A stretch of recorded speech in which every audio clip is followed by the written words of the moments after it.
Welcome everybody to Tales from the Tackle Shop. This is episode 17, and we have a guest. Hello. Andre Agassi. Andre. Matt Barker. He don't look nothing like Andre. Matt Barker, aka Andre Agassi.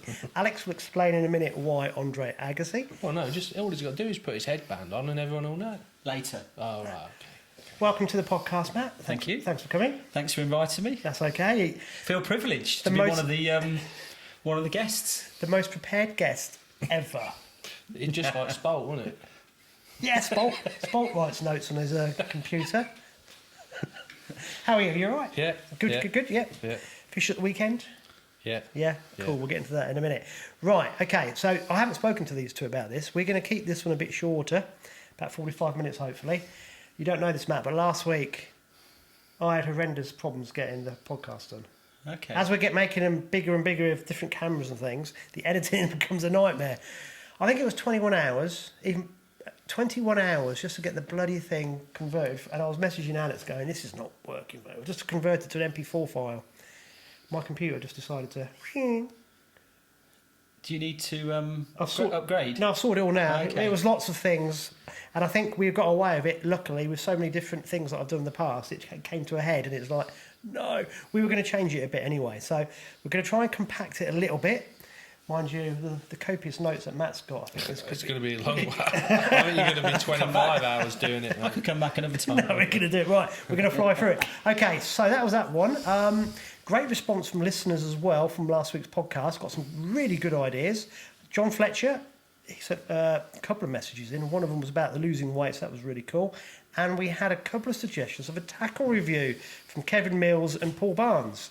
So guess what we're going to do? Tackle review, and guess who's our crash test dummy?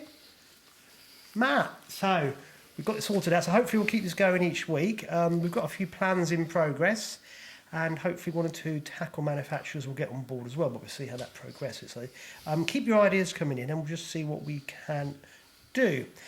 We forgot chip shopping last week, Alex. We did.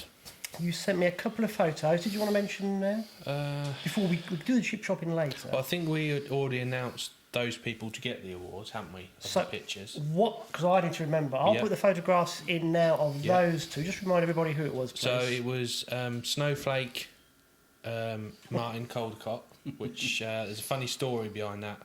He said, I'll get a picture when I meet you at Wetherspoons on the last March Open. Anyway, so you can imagine he's trying to find his chip shop T-shirt. He's brought it in his coat. I said, we'll get that picture now then, Martin. Yeah. And he pulled it out, and it was just a blank T-shirt. I thought, I didn't think they were that bad quality. He's washed it already.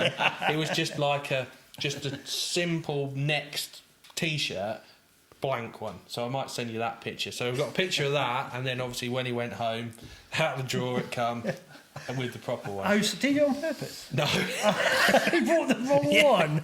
Yeah. And Tom Amoretti, yeah. You've called him Beer Amoretti. Yeah. Completely threw me. Yeah. Epicenter is usually known as, but he ain't drawn as well this year. Hasn't he? No.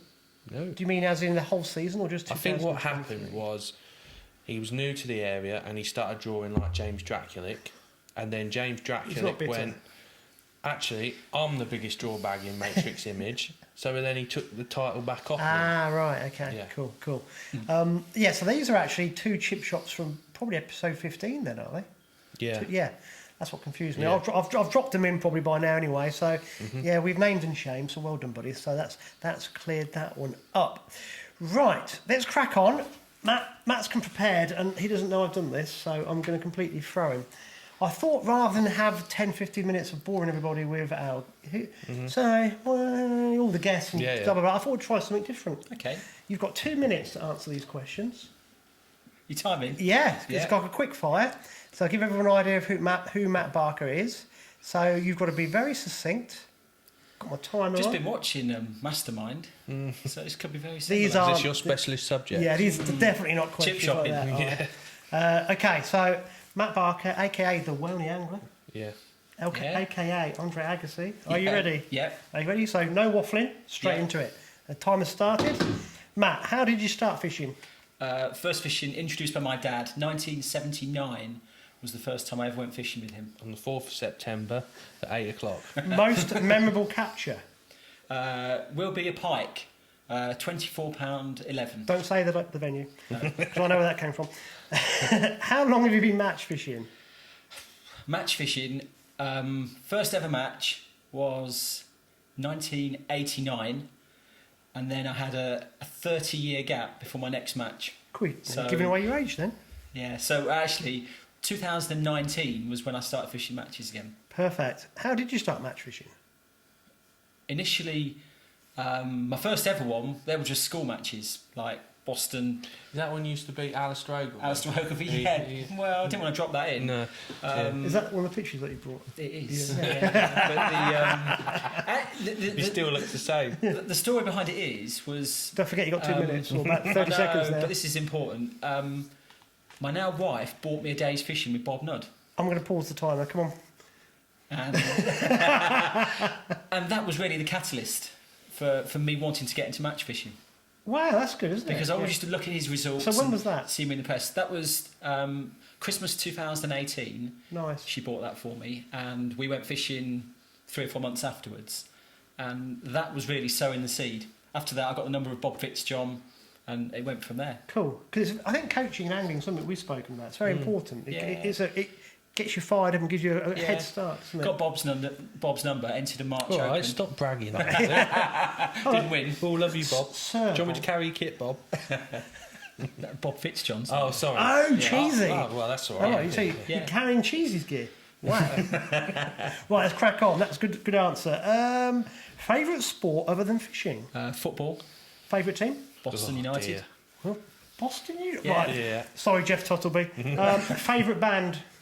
Band Def Leppard. Good choice, yeah. Yeah. Iconic figure. Iconic figure. First one that comes into your head.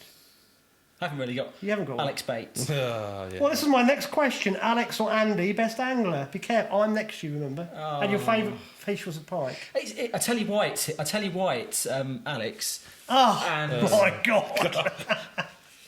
I don't know how I come across this, but I was on the internet. I think I was googling HAJAK.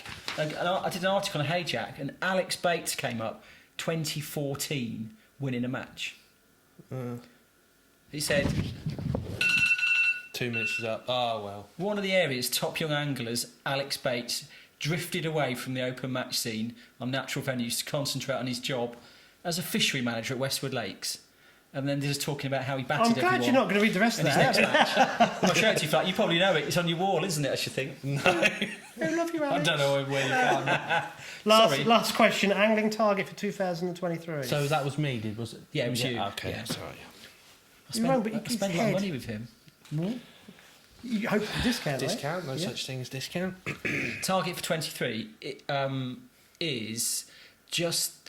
If I gauge it on fishing, Peterborough, Winter League, it'll be improving my season score on last season. Good answer. So Like it. it doesn't have to be massive, just an improvement. Thank you for doing that. We thought we'd try it for a change. Did Thank you you. like it? That's quite good, isn't it? Matt's a good guinea pig. I thought you were going to say good gimp then. I was gonna say. Right, that's the end of the podcast. All right, see you later. Thanks ever so much. Right, I think we might do that again. Can you imagine doing that with Spolt? Favourite band? Oh, I know it is. Who would it be? Oh, God. What are they called? Pink something. Pink Pink Floyd. Floyd. Pink Floyd, that's it. That's his favourite. That's the only CD he had in his thing. He used to play it over and over and over Pink again. Floyd non-stop. Yeah. Oh, dear.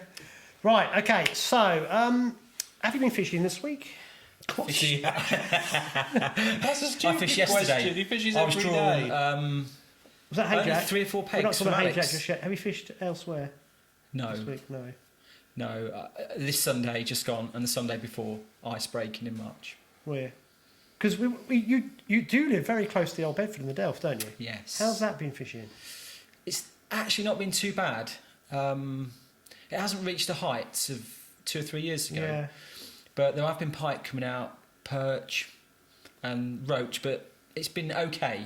It's good enough to go down and try it, but sometimes you just judge it, don't you, on like Used to be a last few cracking little years. winter venue for Yeah. lots of roach, didn't it? You and your dad used to Oh, go yeah, down there, yeah. didn't you? But it's I've been down a few times.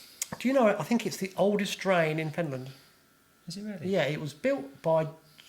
Someone's going to correct me if I get this wrong, but I believe it was built by Scottish prisoners during the Jacobite Rebellion. I think you're And right. the only reason I know that is because Alan Ward told me this. He used to be a geography teacher, history teacher.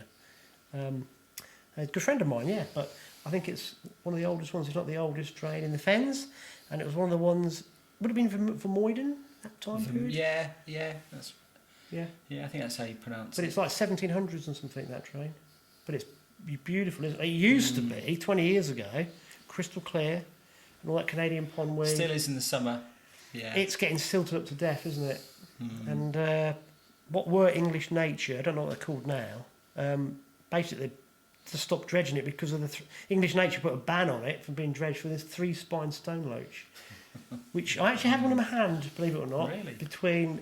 I used to get access through farmer's land rather, and this was literally between Welney Bridge and Wenmore Sluice. I was halfway between the two. Yeah, And in okay. the mud, Yeah. found this little stone loach. That was years ago.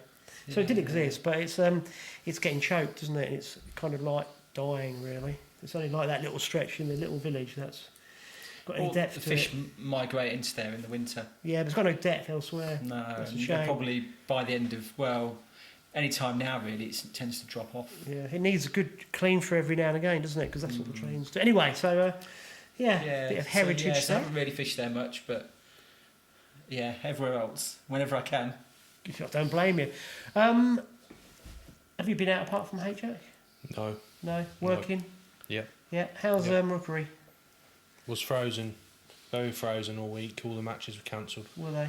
Saturday we managed to get the teams of 3 on, and then Sunday there was a winter league and some club matches that were cancelled from the week before. So yeah, a bit tough, but it's going to be.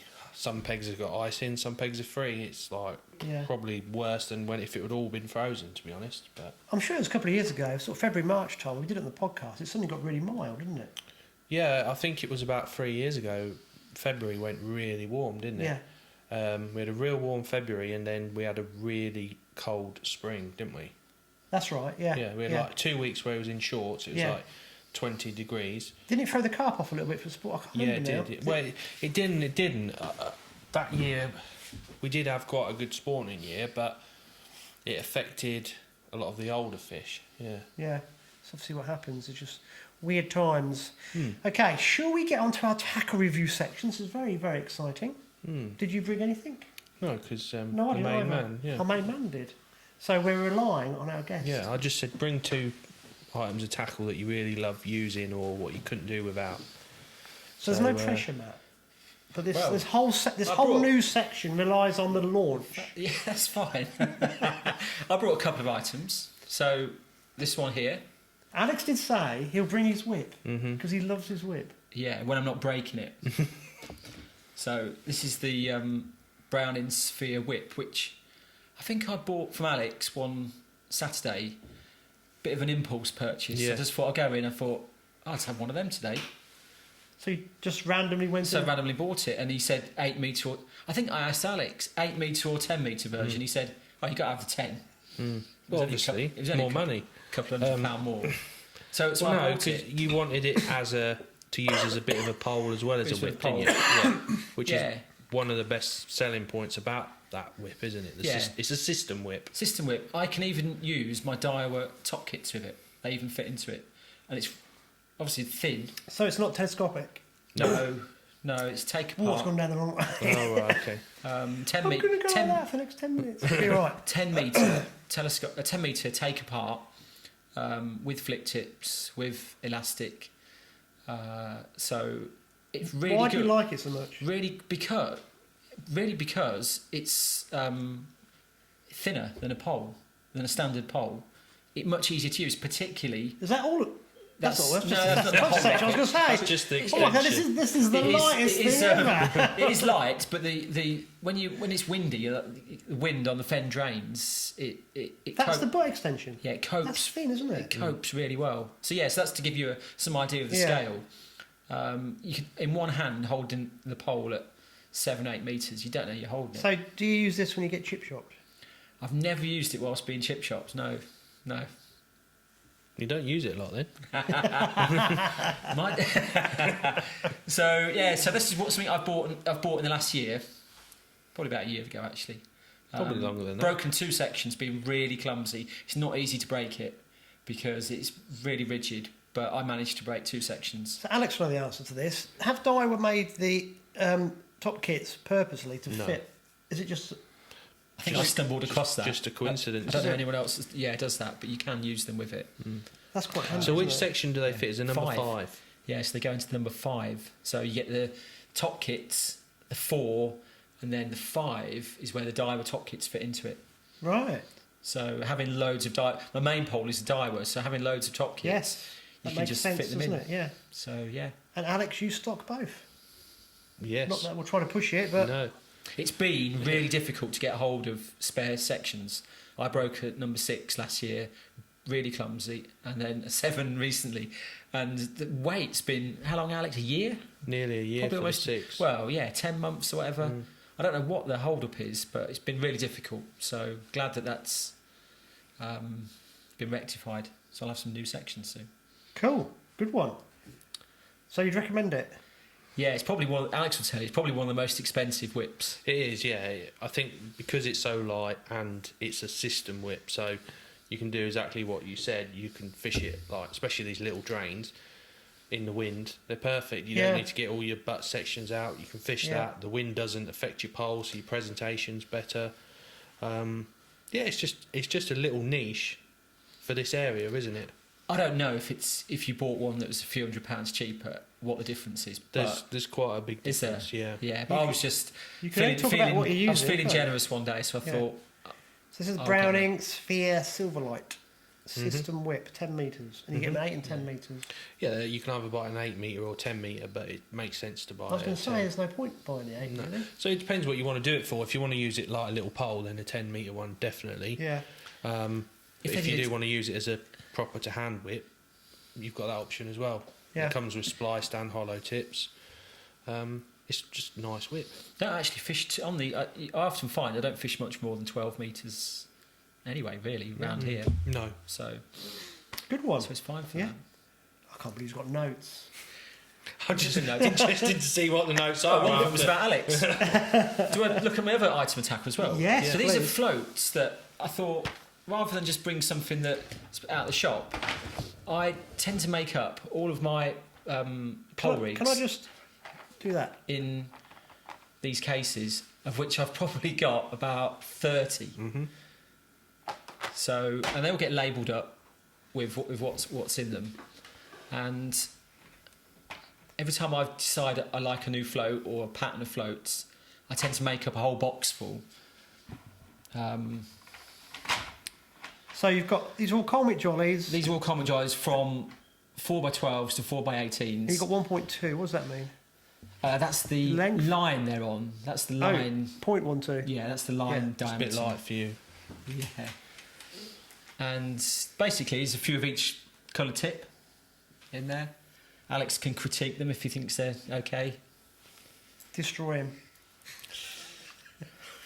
Or So that one's got a dodgy eye on it. It's only got 3 bits of silicone over there. When Alex did a little chat with Winnie a couple of years ago in the calf, I did hear something about when Alex did something back to front. Yeah. Really? Yeah, I can't remember what it was. I used to tie all my hooks by hand, spade end hooks, and I don't know, I never knew there's a right way or a wrong way that the line had to come off the spade. So I just used to tie them up and used to have hundreds and hundreds of hook lengths and stuff like that. And then we was in Ireland one day and Winnie and Clemmy were at the back, because if you're not fishing, you always seem to go through people's gear and rip people to shreds, don't you? Oh, what are you doing that for? Oh, yeah. And all of a sudden I can hear him laugh, and he goes, "That one's tied wrong, that one's tied wrong, that one." I'm thinking, what are you on about? What are you on about? I said, what are you on about? You tied all your hooks on the wrong way around. I was like, well, I didn't know there was a right way or a wrong way. And if you don't know, you don't know, do you? No. Has to come off the front, doesn't it? Yeah. Because the spade. Yeah. Yeah. Yeah, and I never had any problems with it, but obviously there's a right way and a wrong way. How long ago was that, Alex? Last week. I was probably about 20 at the time, I think, so 12, 13 years ago. But you remember, don't you? Yeah, well, if you don't know, you don't know, do you? I remember when I first started my first year of teaching, right, I was on probation sort of thing. So you did your teacher training and then you weren't going to get the sack, but you had to it was a bit strict when you had observations. So I remember Dave Kenning. I was teaching a tennis forehand. What did I do? I had the kids sat behind me. It was the most stupid thing ever. I don't know why I did it. So I'm demonstrating here against the wall and I got them, so they should have been sat there so they could see. Yeah, I can't remember now, yeah. But it bugs me to this day. Why did I do that? Yeah, why did I do that? But it's so good to have people watching you and just picking up things because it does stick in the old noggin, and I bet you remember that to this day, don't you? Yeah, so it's really good. I was embarrassed, but I didn't know. I was like... Yeah, but it's not something... two of your idols when you're that age, are you Yeah. telling you tied your hooks on wrong? I was like, ooh. Are all these the same length? Yes, they are. Ah. So I use them. Where I use them on the drains, I know that pretty much how much line I'm always going to use. So they'd always be roughly the same. Do you I have a measure- marker down in my shed. I've got a marker on the wall I do the line from that marker to that marker, and I know they're all the same. Right, so is it...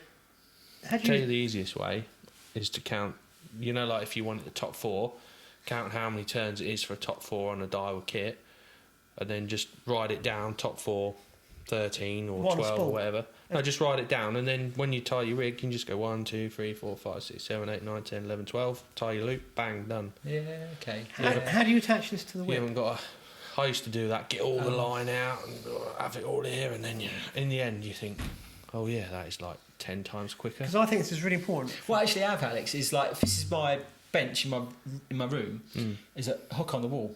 So basically, loop the line around there, and I've got my light here, magnified light here. So I just make it up here. And I know that exactly the length. So it's always the same. I've got a marker on the wall. There's no right way. There's lots of right ways. Yeah, And that's one thing I have learned. Yeah. Especially about fishing. There's lots of wrong ways as well. But I make these up. I quite enjoy doing it. So I've got probably about 30 different trays, all with different sorts of rigs in. Yeah. So, and I'm always changing them. So if I find something, I think that's wrong with those floats or that rig, I'll have no hesitation in cutting them all up, starting again.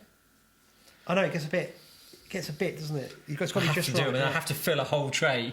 Oh, you got Yeah, yes, a you've bit got a gap. OCD, Yeah, that is. also I've got to fill a whole tray. Yeah, I can see where you're coming from. Yeah, so like after Sunday, probably ruined a couple in another tray, so they'll be fixed this week. So how do you attach the rig to the whip? again, lots of ways. I just have a straightforward little connector on the end, but there's lots of different ways, aren't there, Alex? How do you do it? Same way, I just have stomp foam, just bang Yeah. bang. Willsmore, 2 different diameters of rubber. Yeah, that's I've seen. the best way, but the quickest way. I don't know if I can be bothered. Tip. Yeah, but it adjusts the Yeah. length as well. So depending on Yeah. what size fish Yeah. he's catching, You can just adjust. and when I was watching, I was thinking that is ingenious. Yeah. Normally, the simplest ways are the best ways, aren't they? That's probably something I'll get to. Yeah, really. I didn't, because I was just thinking, oh, it's just a loop, isn't it? Yeah. Because you get the old whips. I've got a couple in there from back in the day. They've got little thin Hook. eyes, thin eyes on and stuff. Yeah. Do you But remember no- when poles first came out? You had like a metal crook and a bit I of don't, elastic. but people have told me yeah. about it, yeah. And you had an elastic like that long hanging off the end. So many different ways. I've seen Yeah, a there's picture pro- of it, yeah. Yes, crazy. There's probably, if you interview 10 people, there's probably 3 or 4 different ways in there. But really good. these, I love doing them. So- I find this easy to store them. Yeah. I can just, if we go in a certain place, I can pick 3 or 4. I'm the same as Matt. I don't have a massive, great big rig stack with like all the rigs in a rig stack. I have like probably 40 different trays like that with rigs in. And then if I'm going to a certain venue, I use the top of my Daiwa bait bag, which the top of it's like a cool bag. It's about that sort of deep and like that. And I probably get about 15 trays in there. 15? No, not that many. Probably about 10 or 12 trays stacked up. And I can just... I'm not labelled up like that. I just look and go, I need that one, and that Yeah. one. And I just take what I think I need for that match. And then if I'm going to the Trent, I just swap my rigs over. If I'm going to wherever, and I'm only carrying that little bag. Do you find you scale it down and take less and less because you know exactly what you're going to need, and it's just... I think the less tackle you take, the more you know what you're doing.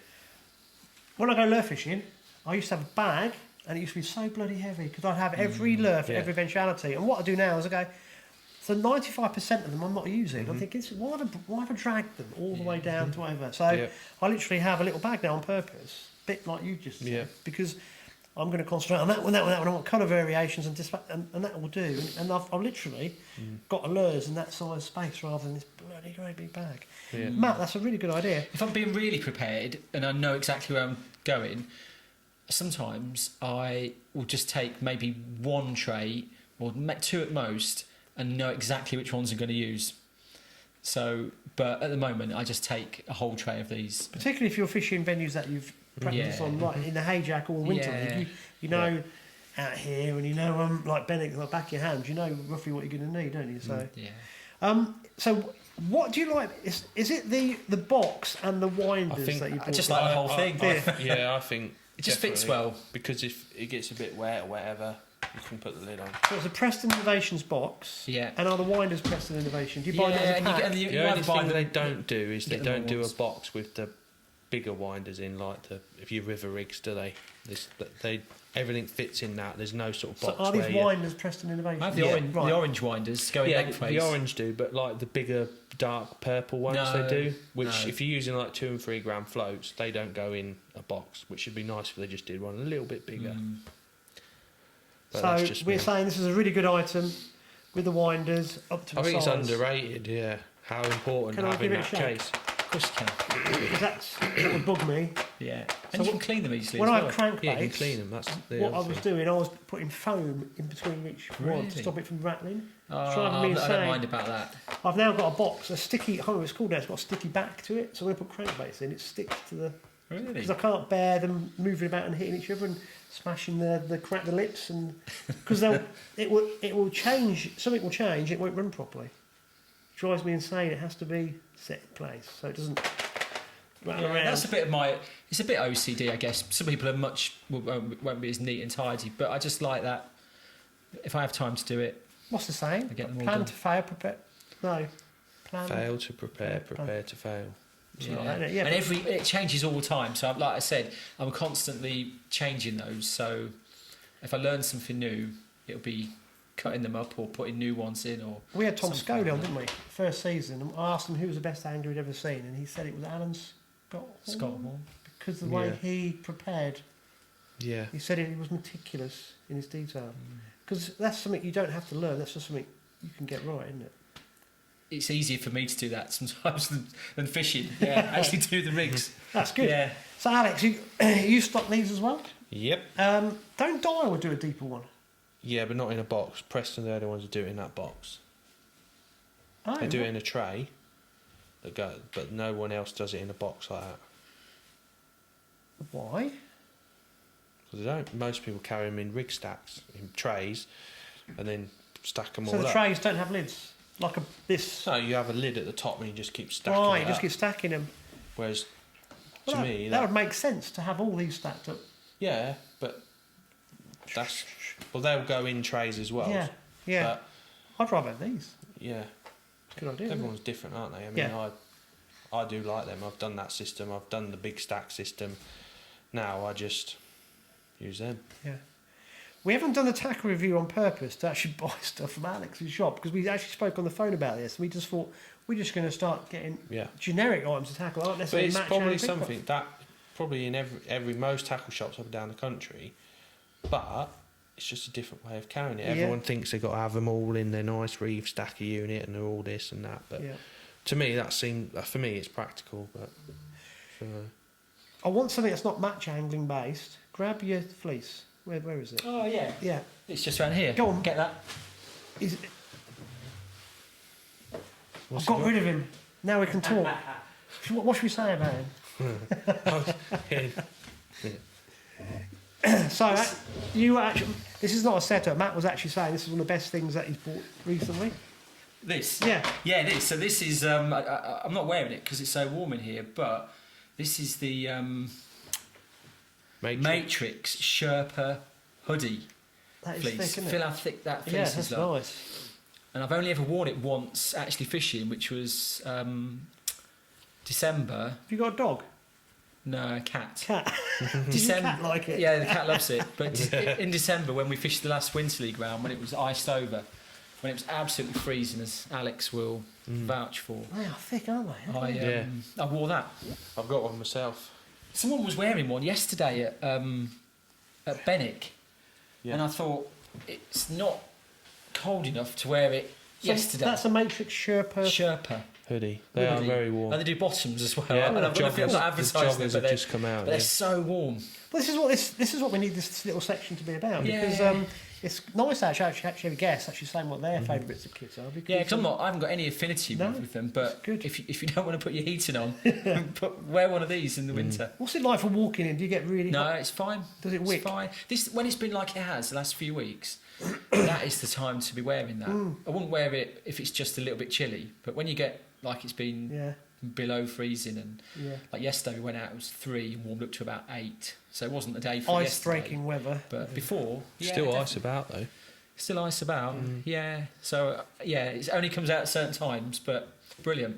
Cool. I could have brought my Canadian snow boots because they're even better. But again, we're on a time limit, and it's not on your notes. It's not. It isn't actually on my notes. Well, I've actually put. He's done also. It's got little subheadings something as for you well. to read later when I've gone. You can have a little. It's autobiography. Autobiography. We did it in the And 2-minute photo. section. What? Go on, show us your Yeah, you got to pictures. show that Come one. on.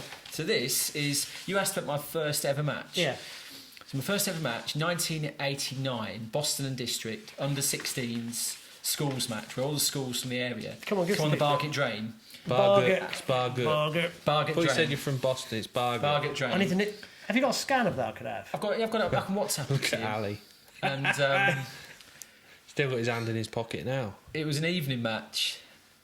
Was that you there? And that's me on the end there. Well, hold on, yeah. they're about 5 and you're about 15. Yeah, there were other prize winners from the lower category, but I was in the main one with. What's I think this Alice was in chap's it. name again? I don't know who that is. I'm not sure. But it was a match I won, fishing with Joe like Sykes. typical way on there, squats and that sort of stuff. And that was pretty much one of the last matches I then fished until, again, a few years ago. Cool. I like. So I thought it was interesting because it's got Alistair in it, who obviously fishes with. Yeah, it looks like he's playing for Ajax. An Ajax t-shirt. And I didn't know him at the time, so I didn't have any idea who that is. But when I looked back at the pictures and saw him, What's this one? that was. I tried to print off on my printer a picture of the the biggest pike. ever pike Yeah.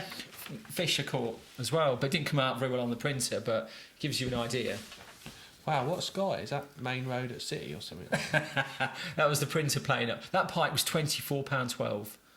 Nice. So what made you? I used to do quite a bit of pike fishing. I have converted Josh Pace.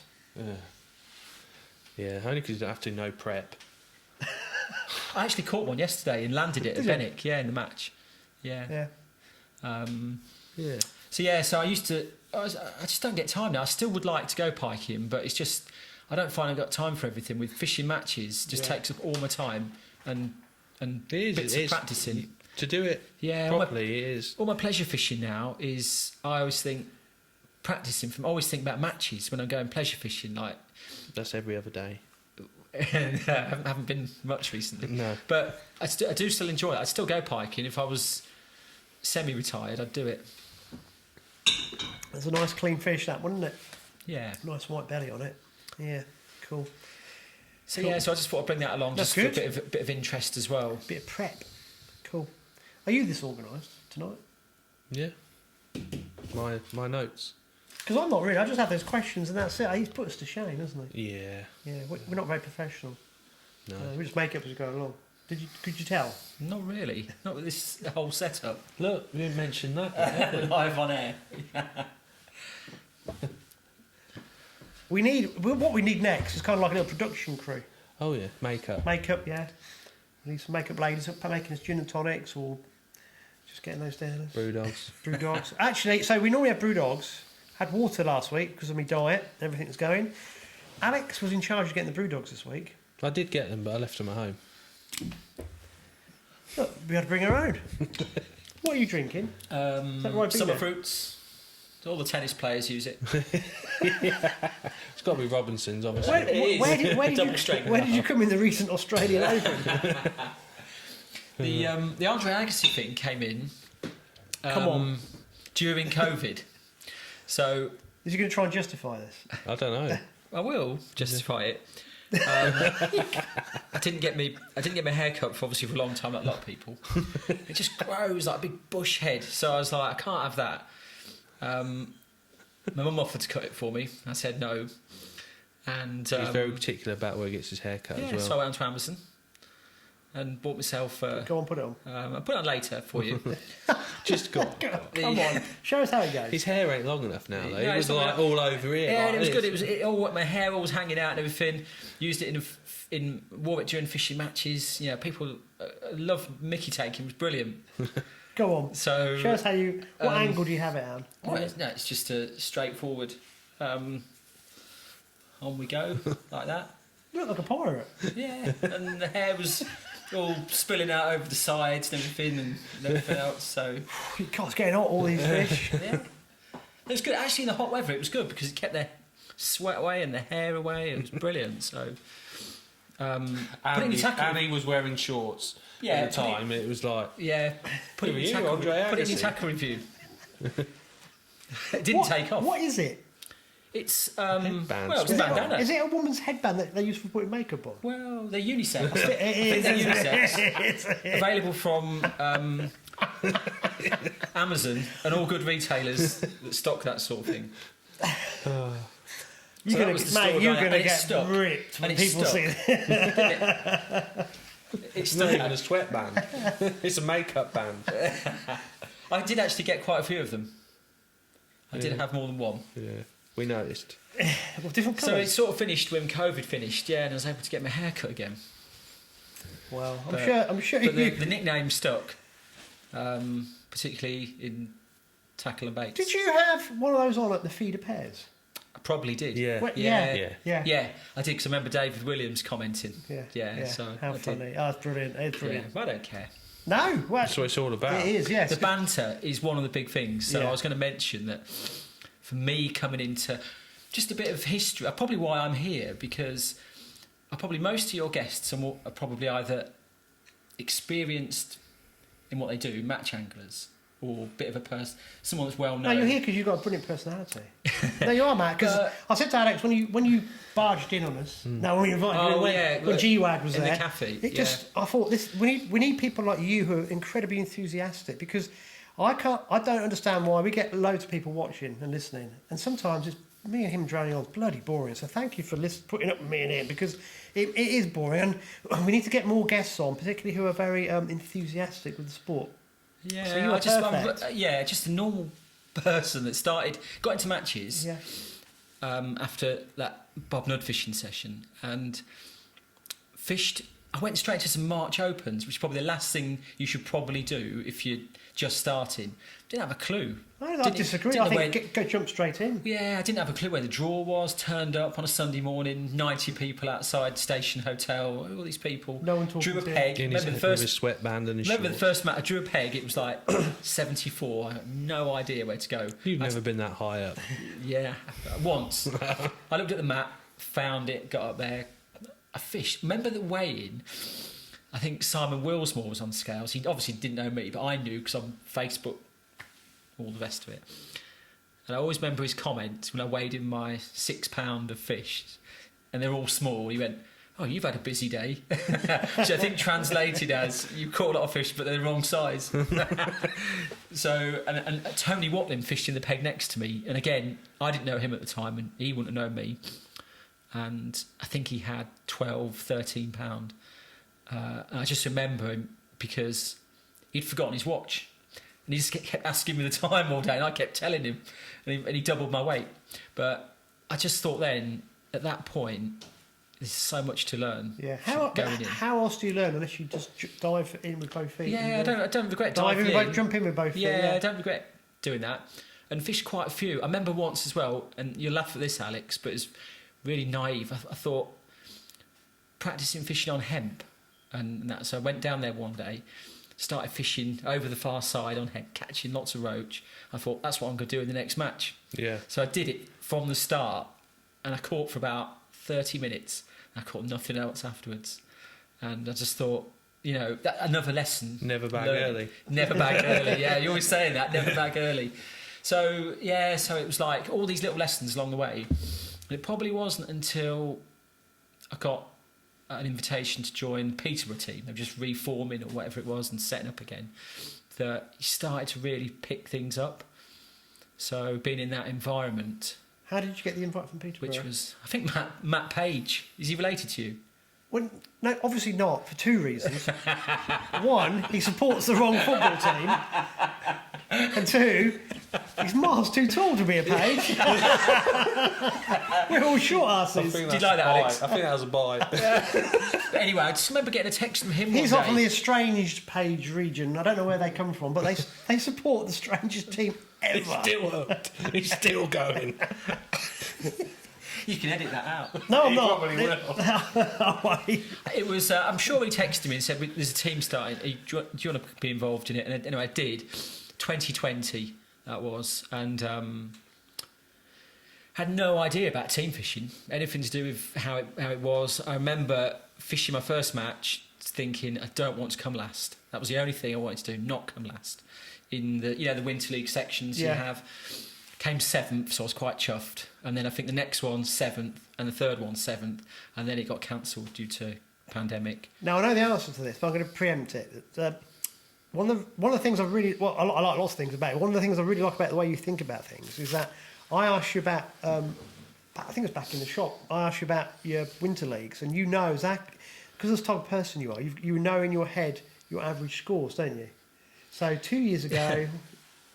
So like, well, 7 was the average for the first season I did. So it got cut short. Yeah, so your COVID. average is 7. Then your second season. Second season 5.5. This is so I had some better results. 5.5 out of 8. Yeah, out of 8. Yeah. And then last season 4.8. And you're using that as your barometer, aren't you? Yeah, because I know it's ups and downs, but over a season it probably evens itself out. 4.8, and I had a high of second place, and a lower of an 8th. But overall, it was an improvement. But that's good because you're gauging your success and you're improving. Yeah, I mean, you come into this like I've done, however old I was 3 years ago, 45. It's not that easy sometimes to pick stuff up. I don't think you learn as well when you're a bit older. It's harder sometimes to pick all the stuff up you've got to pick up. Why do you think that is? Just generally, I think not just for fishing. I think for anything. Do you not think harder. as you get older you get more stubborn? Probably. You got all the old habits to break down. Yeah, and you don't open your mind to things, no, do you? and so the way I fished when I was growing up, nothing like what you have to do nowadays for this sort of stuff. I found that with lure-fish. I wanted to get England lure fishing team, boat team, and I'm miles off it still. I can outfish them, all of them, catching a big fish, but doing match circumstances when there are so many boats all over the place, and the really big fish, they know you can't catch them because if I had them on my own, I can catch them because I haven't got the pressure. But a tournament is so different, isn't it? And there's so many things to learn. And I was so rigid in Chalk and cheese. Yeah. The only way to prepare is to fish matches. Yeah, it is. Yeah. And I was always so confident in what I was doing. But now, I've still got a bit of an edge because there's certain things I can do to catch them. But it's actually, you do learn so quickly. If you don't learn, you sink, don't you? But you've got a very much an open mind, which is really good. Yeah, I try and talk to people but it's difficult because you can't go and ask someone how But do you win a match. No, but you will ask people questions. I will ask people questions, but you can't really. I've learned you can't ask, how do you win at March or Benwick or whatever, because it's a different answer every day. You can only pick things up, and you've got to make those decisions yourself during the day. And hence the hemp. That stuff like that. So, but I'm not afraid to admit that. A lot of the stuff I've not been very good at, and I've had to pick it up and try and learn. But that's how you get better, isn't it? Yeah, and if you get a paste in, like a chip shop in, like I've had from Alex, you've just got to sort of own it. You've got to sort of face up to it, I think. We're all joking aside, and take it on the chin. Yeah. This year I escaped for quite a few weeks. The Winter League's like 12 weeks with all the practice matches. I think I got through to week 8 before I got his little text and the smiley faces. And I knew it was all over. Would you use an average system to work out your Winter League? Do you do that? How do you... What's your barometer, Alex? I don't know, really. I know the answer to this one. I'll tell you in a minute. As an individual, you mean? How do you gauge if you have a series of matches, how do you gauge whether you're improving or if you're on your game? I know personally whether I'm on it or not. During the match or uh, afterwards? yeah, after a while. With me, like, I don't fish a lot in the summer. I don't get loads of time to go, and my barrow's loaded with everything that I think I might need. But when it comes to the Winter League, I know I need that. Oh, my gear is streamlined to what I need to be doing, so I'm in tune with it. So you know each week when you're in tune with it, you know if you're on it or not, and you know, even though you might be doing well in your section, you still feel that you're doing something wrong. You love the winter, don't you? Winter League. Well, yeah, I get time to go. Yeah. I know the answer to this one. He won't. He's too big. He's not big-headed. He won't say it. If Alex doesn't win his section, he is gutted. He nearly always wins I his know, section. but that's You look down because at he's a first or really. second. I'm not saying because he's here, but he's a fantastic match angler who is probably one of the best. Got to be one, if not the best, one of the best match anglers around here on these venues. So when you get to that level, your expectation levels are. And, you know, realistically for me, I'm never going to be like that, but I just want to try and keep making little improvements every year. Not everyone's going to be that good. There's only a few people can be. It's just natural ability. It's like, if I used to play football, David Beckham, why can't everyone cross the ball like him? If you practiced it all day, every day, you wouldn't be able to do it. But they do practice. That's another thing that sets. And they try, but there's some people can only be. There's only a few that are It's like there's levels, isn't there? Yeah. I'm good at this drain fishing because that's what I grew up on and that's what I do. But you take me out of my comfort zone doing something else, I'm not as good at it. You know, and that's fishing. I want to improve on that aspect and bits and bobs. Practice, isn't it? You've got to get it right. As soon as you think you know it all, that's the end of it. That's when it comes crashing down. I think because as well, so many variables in fishing. It's like you can go and practice in the week, and the weekend you've had 3 frosts in between, or water's flying through, and it's a totally different match, isn't it? Or you get a peg that you're not used to, or you're learning, aren't you? You've got no room, or you've got no boat over, or whatever it is. There's always something. Decisions. Yeah. Feeding and making the right decisions. You can be the best prepared angler, but if you don't make the right decisions and don't feed the right thing, then... And that's where you can't do it off a script. Yeah, that's the difference. You can tell everyone exactly what you're doing and, you know, watch as much videos, which is absolutely awesome. But the reason why them anglers are as good is because they make the right decisions, they're in tune, and they're fishing constantly. They've, you know, I don't know what the term is, but they've learned from past experiences to do this and the weather and feeding this, like watching... Simon Willsmore, I'm going to just put a little bit of worm in just as a tester. Do you know what I mean? Just little things like that for skimmers, obviously on commercials and that. And it just that's what sets the real awesome anglers it's out not learned, from it's intuitive. the rest. Yeah, from experience. Cool. Yeah. Right, I said this is going to be a short one. We're now at 45 minutes. That's and we right. haven't even done the match results. This is What your else fault. has he got on his notes? Oh, we haven't even spoke about the stuff on the notes. Yeah. Have we got time? There's something about chip shopping. Not that you get it most weeks. Does that say butterfly? No. Benefits. Well, what next? Well, what next for me? Fishing. Yeah. Well, more of the same. A new pole. Right. You're trying to get a new pole off you. We've A got new a nice seat box. AZ Pro in stock. A new seat box. Another one. I haven't bought one for 3 years. He's going to be your best customer, isn't he? Well, he already is. Yeah, he's already like the inland revenue to me. Why do you think you invited him on here? More success with Peterborough. A little plug. Yeah. It is a really good team. Yeah. They are smashing, Yeah. aren't they? Yeah. You think the word is team, isn't it? Yeah. Team, it's been really good bunch. Yeah. Even Andy Wilding. So I know he gets a lot of stick from Alex. You must have met Andy Wilding. Yeah. Yeah. Did he tell you he won a March Open? He needs a chip shop T-shirt, even if he doesn't get chip Alex has shop. got something about this bream that he caught. Oh, yeah. Well, There we go. he tells everyone about it. He must have told you, surely. No, I got it from you. You kept mentioning about him not fessing up to catching a bream. Oh, no, that's a different bream story. Oh, right, yeah. He's had a couple. That's the one this year. And then the other one was no one could get a bite and he's packing away at March Bypass in the Winter League. And no one's caught nothing, and then all of a sudden his pole's going round like this, and he's caught this one-eyed bream, the only one in the whole length, and he caught it. He's telling everyone how it was because of the rig he used and stuff like that. It wasn't the fact that he was up the bank packing away. It's the best way to catch it. And John Wilson as well. If you the Who's real that? John Is Wilson, that John John T Wilson, you need to get him on here. But mind you, get him on here, but if it's too cold, he won't come. Because we've arranged to go fishing, me and him, like outside matches, probably 4 or 5 times, and every time he's bailed. He needs one of these. Well, I don't even think that's enough. He probably needs 2 of them stitched together, but he hates the cold weather. So we probably Is this Jonty? Jonty Wilson, Yeah. the real John Wilson. Real John He'll have Wilson. some stories as well, so it'd be good. Mate, only really special people get invited into the. The last one on my list is beat Alex in a match. You got close. Yeah. Just but tell you that's- quickly, in the summer we fished Eastern Region Shield on the North Level, Tig Goat. I've never fished it in my life. Alex has obviously fished there loads of times. And we got drawn in the same section. And match going on, and I get a phone call. I never answer my phone in a match. I looked, it was Alex. I thought, he must have fallen in. He rang me. He said, it's rubbish, isn't it? I ain't caught anything.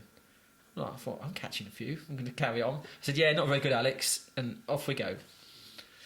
About an hour and a half later, he rang me again. Still rubbish. I thought, I'm doing all right. It was in kilos that day. I thought, I got almost 2 kilos. And that's it. Never heard anything more. About an hour to go. He won the section. Yeah. Always the same. He was Always phoning everybody whinging. in the section. He Yeah, phoned- he phoned everyone. Yeah. And he won the section. Yeah, At 10, tactics. He's the only one's number I had. It must have been 12. I don't know if people in that section, 10 or 12. Yeah, somewhere, yeah. He won the section. I Ne- came third. Never But bag to be early. fair, I did catch really late. You asked the guys next. I did catch really late. You didn't ring me to tell you catching No, I was late. too busy putting them in the net. That was the last thing on my list. I caught something that I never ever do as well at Tid.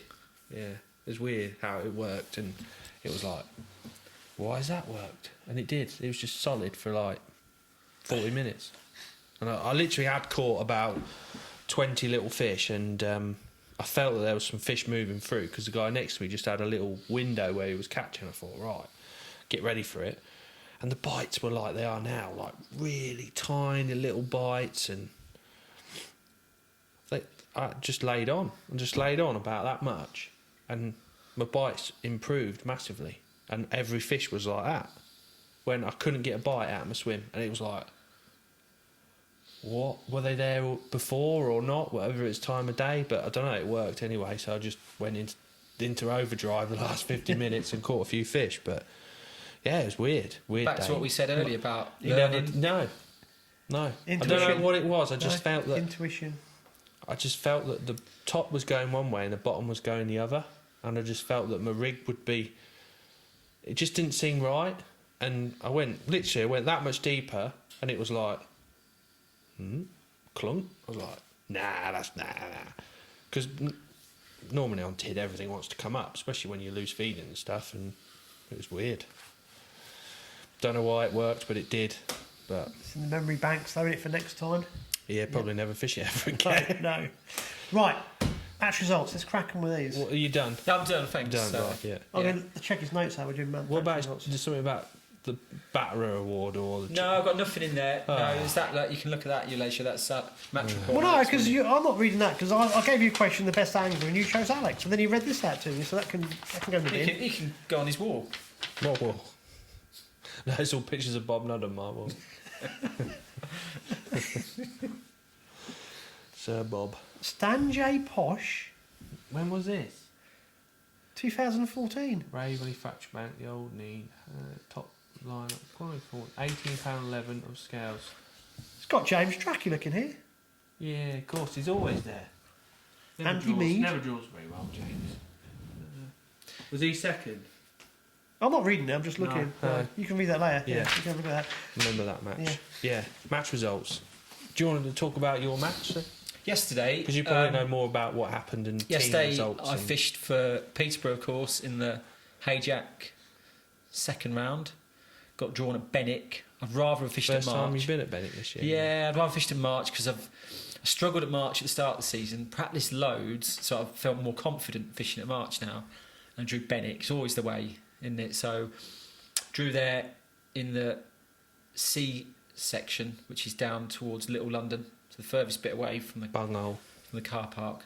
I wasn't quite far enough along to be in a bunghole. It's like nearly, but not quite. Yeah, the first half of the section was past the wires up to the first boat. How many pegs in a section? 10. 10 peg section. The first 5 from the wires to the boat, and then the next 5 with the boats around the corner a little Was bit. Sir Bob down there? He was. Did he drive to his peg?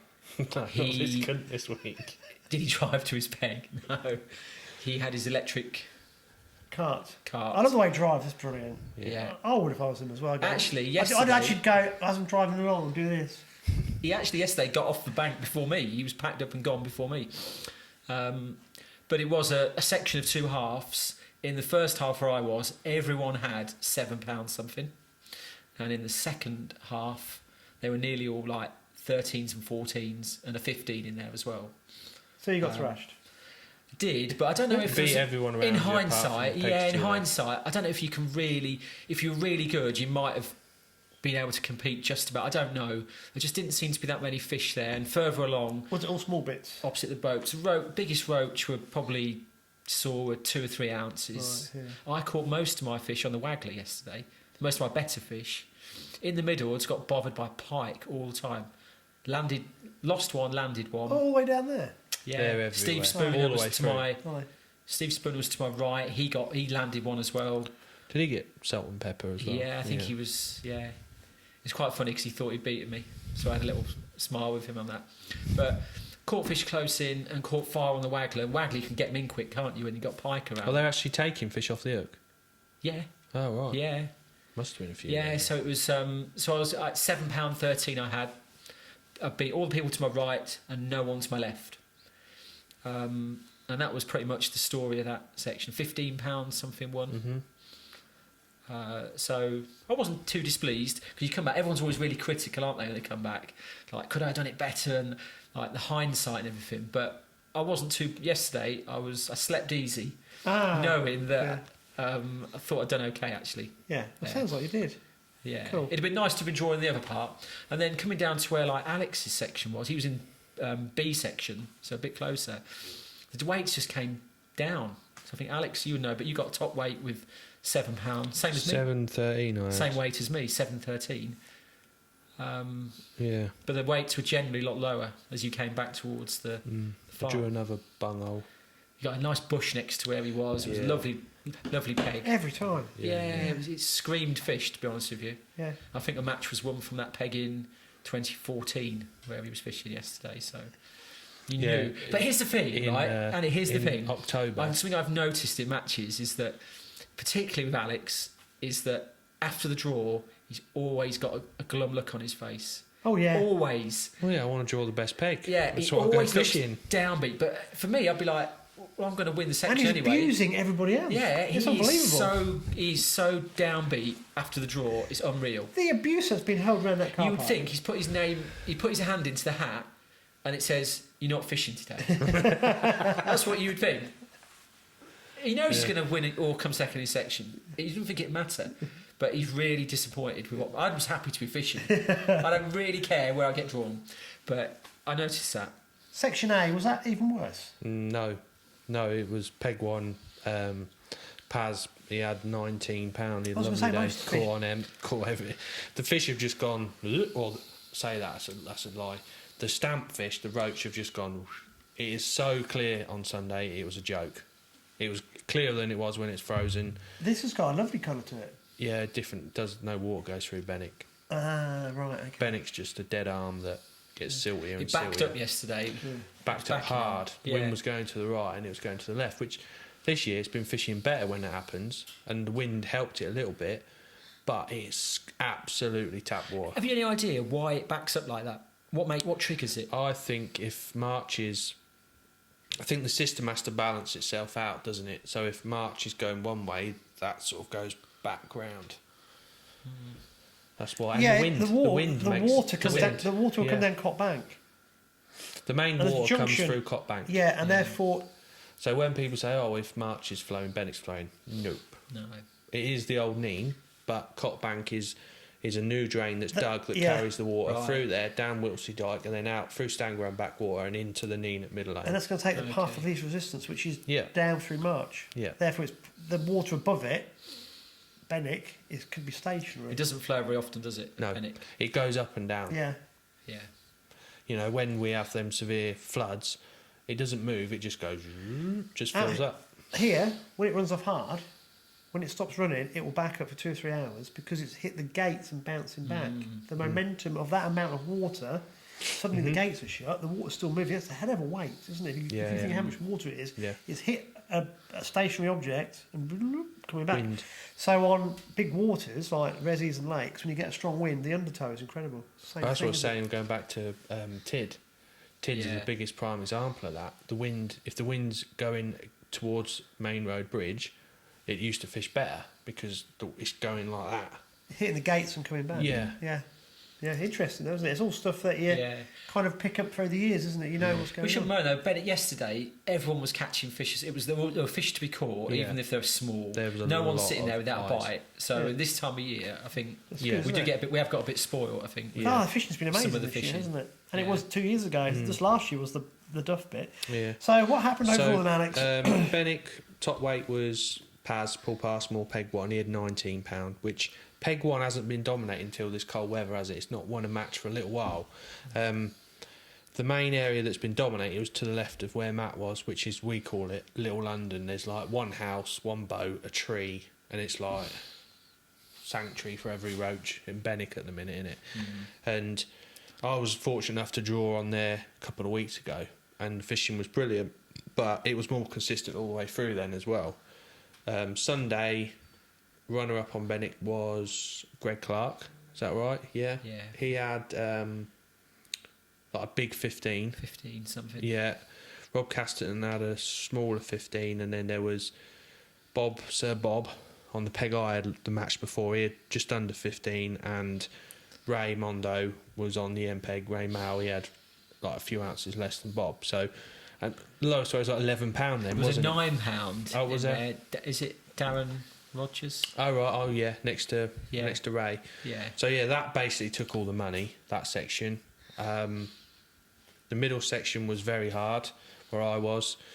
Felt like the fish had the roach had just gone, and all that was left was blippers that I think if someone probably walking past thought had got Tourette's. You go in and you think, it's just shipping back 11 metres in the wind and you come back with a fish that big. It is frustrating. So that was Bennick, and then March was won by Ben Lawrence. I think it was Ben, wasn't it? He had £26. Then who was second? Was Tony Watling. Watling second, 22, and then Dave Williams had £20 for third. So well done, Dave. Daffed Williams, and all in all, it fished very patchy. If you look at the weigh board for March, all the pegs that were in darkest, shadiest pegs caught fish, and it is so noticeable that, like where Ben Lawrence was, where they were all in the trees as you go through the allotment style, which is dark. That's where the fish were. And just looking at some match results from the HAJAK 3 years ago, the same pegs dominated as well. It's weird. But the water's got a nice greeny colour to it. Yeah, but I just think they probably feel safer. Yeah. It's darker. Still had ice in the margins when I looked on Saturday, I think. Yeah. But all in all, it's quite patchy, and people caught straight away, and then end of the match they're struggling around trying to catch anything. So I think a lot of that is to do with the weather, and obviously angling pressure as well. Well, the water's going to be cold still, isn't it? Plus, I'll say it's been hammered really, because I mean, even Friday there was an RF match down there. Yeah, they didn't fish those pegs. No, I mean, but if the fish move, they're still going to get caught. To a degree. March Open this week. I think is that Saturday? That's Sunday. Sunday. Yeah, and then there's also a match at Bennick this Sunday as well for those that can't get on at March. How many pegs at Bennick? I don't know how many sold, but they've been using the full length and catching all the way through, so that's good. Yeah, look forward to March. Hopefully I can draw a decent peg. You do like the March Opens, don't you? I do, but probably I look like what he says, disappointed, because I know what pegs are going to win, and when everyone's so good, the better pegs stand out even more. It's Alex will be peg 66 or something. They're quite low. I'll tell you, I'm always in the same bit. But they are. It'd be nice to draw. I think after Christmas, the first match you always want to be around Wiggies. the way the weather's gone, there'll be a wait probably behind the swimming pool somewhere. Big gap. Fancy mist underwater. I fancy a few fish to be caught there. And I fancy the low numbers again. I think there's a lot of fish in them low numbers. Yeah, definitely. Yeah. Wiggies is getting a bit hammered now, and I think the fish just go, I've had enough of this. I'm going to go and sit down Neem Parade and not get caught. Yeah, they got to go far, have they? No. So, yeah, we'll see about that one. Matt will be as usual. I'm not fishing. What? No. I didn't book into any of the matches after Christmas. You have to practice your forehand, backhand. No, deliberately. One was because the Winter League... Australian Open? Yeah. Oh, no, that's just gone. In all seriousness, Winter League was like massive commitment, September to December. 12 weeks, plus more, because we did practicing before. So it's full on every week, midweek, so much. By the end of it, I'd sort of not had enough, but I was ready for a break. You need batteries recharging. Yeah, and then did the March Open as well. So Christmas. So I thought after Christmas I'll do the HAJAKs, and then I might do the odd match, but I want to watch. So I come down the other week and was spying on Alex in the grass. Top Skyliner. Yeah. Yeah. No, I'm not. He didn't even know I was there. I did. Me and John T. Wilson were there. So we were just watching, taking it all in, like from how people are fishing to how their gear's set up, just taking that time to do something a little bit different. That's a good idea. So not many learn people a lot. do it. And we We do spoke learn to a few a lot. people as well. We saw Bob Nod, he wasn't very happy, me and John Wilson, that we weren't fishing. He said, you've got to be fishing. Fishing's so good. But we were like, just having a few weeks off. Yeah. But so doing the HAJAKs, but watching a little bit in between, just to try and add something else. If we can pick a few things up, then brilliant. I'm fishing the last one of the season.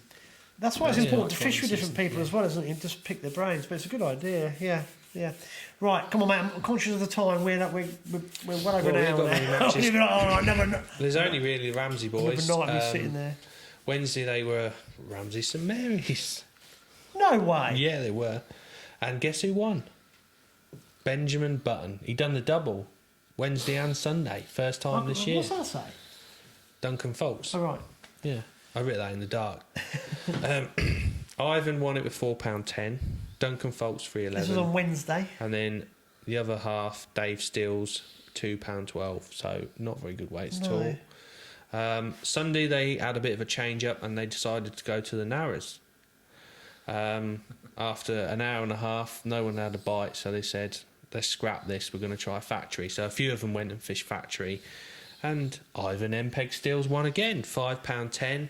Ken Taylor £3.2, and then Paul Kilby £1.9. So they only fished for like 2 hours. So But what's happened at St Mary's? The weights have got desperate the last couple of weeks. yeah. Should get Same. better. I think it gets a lot of pressure.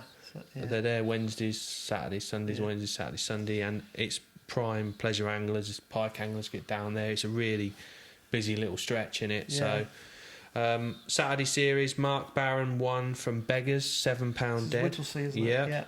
Yeah. Mel Saggers, $5.11.